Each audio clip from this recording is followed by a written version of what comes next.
Hi everyone, this is Felicat and today I want to talk to you about Ragnarok Origin Classic. This is a new MMORPG that is available on iOS, Android, and PC.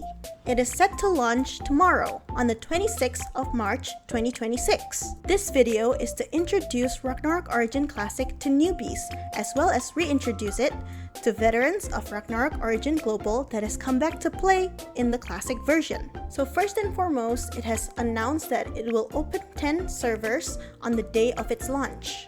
However, these servers are hosted in the Southeast Asian region. So if you're from, let's say, North America or Europe, then you might need to play with a VPN. What is special about ROOC is that it only has monthly passes. These 2 monthly passes makes you only able to top up at most $365 per month. The Radiant Pass is $5 a month, while the Bounty Pass is $15 a pop. You can buy it 6 times a week, which means 24 times a month, and it all adds up to a total of $365. But you can also choose to play the game without topping up any amount of monthly passes.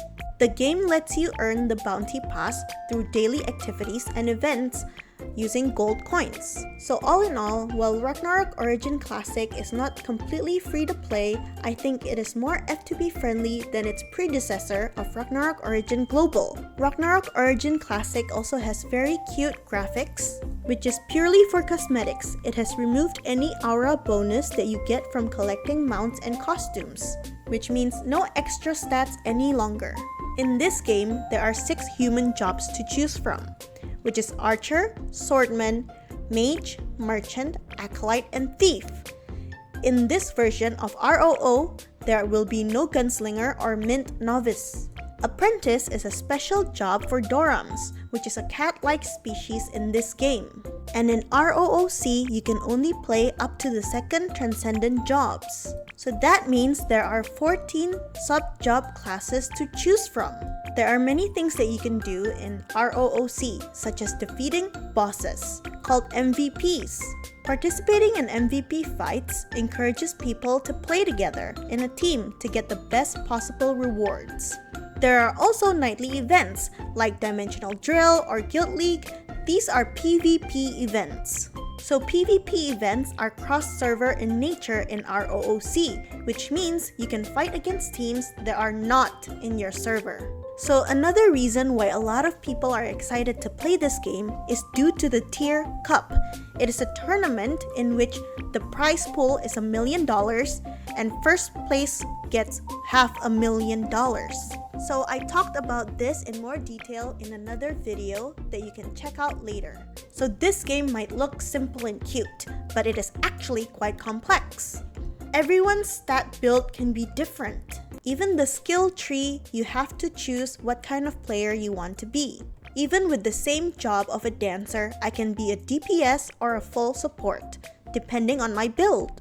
And if you're a veteran in ROO Global, then you might be happy to know that they have removed the gacha aspects of the game. No more S-tier pets or sigils, they have also removed Verus cores. So with some features removed, this might make the game more friendly to newer players. But don't worry, because if you ever get confused, you can go ahead and join a guild. So guild members in Ragnarok games are usually very kind and helpful in giving you tips and guides in order to progress your character better. This is because they will fight together with you during events such as Guild League or War of Emporium. So if you're wondering whether this game will take up a lot of your time, I would say the dailies take up about 2 to 3 hours a day. Anyways guys, if you're new to this game and you're considering to play, I hope that this video gives you a little bit more insight into what the game will be like before you play it tomorrow. If you want to pre-register for the game, I will put the link in the description. Thank you so much for watching guys. If you like my video, don't forget to like and subscribe, and let me know if you have any questions in the comments.